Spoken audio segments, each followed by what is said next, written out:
ஏற்கனவே அவன் எரித்து விட்டான், எரித்ததை மறுபடி எரித்து விட்டான்.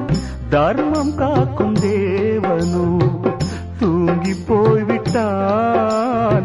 வாழ்க்கை எதுவென்று புரியவில்லை, வாய்விட்டு அழவும் வசதி இல்லை. வெந்த புண்ணில் அல்லவோ வேலும் பாய்ந்தது, விதியால் வந்ததா இல்லை, சதியால் வந்ததே தொல்லை. விதியால் வந்ததா இல்லை, சதியால் வந்ததே தொல்லை. வானத்தை பார்த்தேன், பூமியை பார்த்தேன், மனுஷனை இன்னும் பார்க்கலையே. நான் பிறந்தது அழுதிடத்தானா, ஏ விதியே சரிதானா? தங்க என்னும் தங்கம் இங்கே தீயில் வேகும்